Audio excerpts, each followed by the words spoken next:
खास खबर उत्तर प्रदेश के जनपद अयोध्या से है, जिसमें जिले में कराए जा रहे विकास कार्यों की गति परखने के लिए मुख्यमंत्री योगी आदित्यनाथ के दौरे से पहले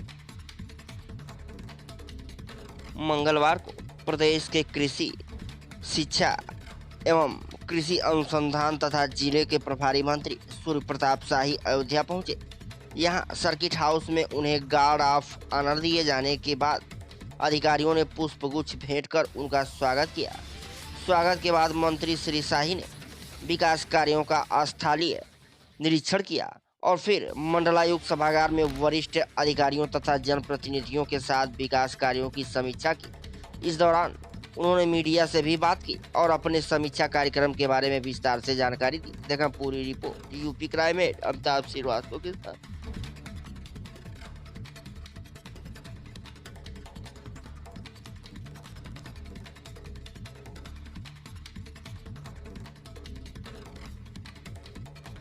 धोखा बताया है जिसको देखिए, इन लोगों के द्वारा सुनियोजित, कुछ लोग ऐसे हैं जिनके द्वारा सुनियोजित ये प्रयास किया जा रहा है कि सनातन धर्म को चोट पहुंचाई जाए। लेकिन सनातन धर्म शाश्वत धर्म है और अनादिकाल सनातन काल से ये चला रहा है। बहुत सारे लोगों ने साजिशें की, कोशिशें की। बाबर ने यहाँ पर आकर के और बाबर के लोगों ने भगवान श्री राम लला के मंदिर को ध्वस्त करने का प्रयास किया। लेकिन आज जो देश के स्वाधीनता के बाद जो राष्ट्रीय जागरण है उसके पश्चात आज वो फिर से भव्य और दिव्य हमारा भगवान श्री राम का जन्मभूमि स्थान पर मंदिर बन रहा है। तो ये कहना चाहता हूँ मैं कि कोई भी सनातन धर्म को क्षति नहीं पहुंचा सकता। यह भारत के आम लोगों के रोम रोम में बसा हुआ है और उसी भाव से जो है उनकी श्रद्धा है वो करेंगे। अनेक स्वामी प्रसाद मौर्य आएंगे चले जाएंगे, लेकिन उसका कोई असर नहीं। 21 तारीख को मुख्यमंत्री आ रहे हैं। की पूरी तैयारी होगी, कार्यक्रमों की समीक्षा करेंगे। विकास कार्यों को गति, जब भी वो आते हैं तो उसको गति मिलती है और ज़्यादा उसको गति प्राप्त होती है।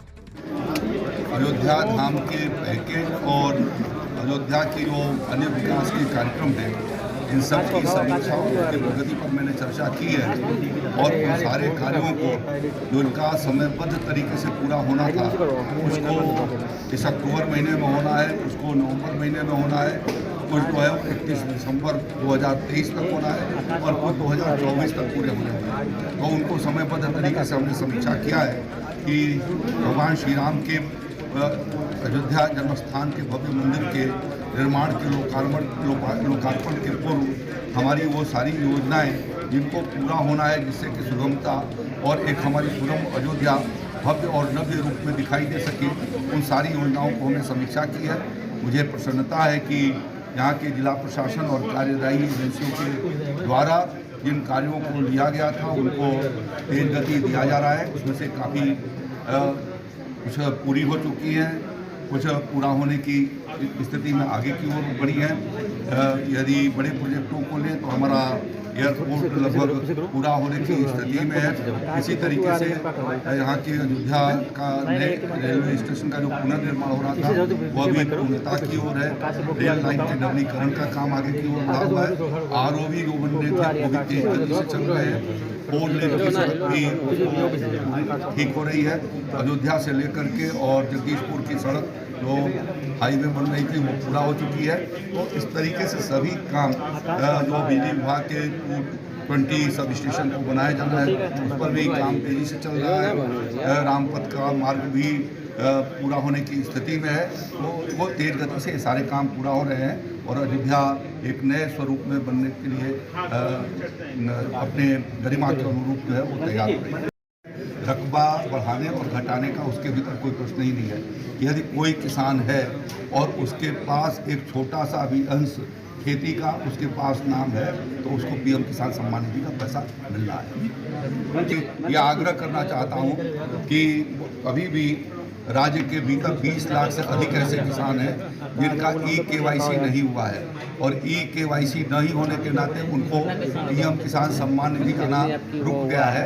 और इस समय हमारी कृषि विभाग की ओर से मिलियन फार्मर्स स्कूल के माध्यम से गांव के भीतर पाठशालाओं का आयोजन हो रहा है। मैं ये किसान भाइयों से अनुरोध करना चाहूँगा कि इन पाठशालाओं के भीतर जब हमारे कर्मचारी जा रहे हैं तो वो अपना ज़मीन का वैलिडेशन करा दें, आधार कार्ड वो लेकर के वहाँ पर आएँ, जिससे कोई कठिनाई है तो उनका समाधान हो सके। और आधार कार्ड और बैंक खाते का लिंक होना ये नितांत आवश्यक है।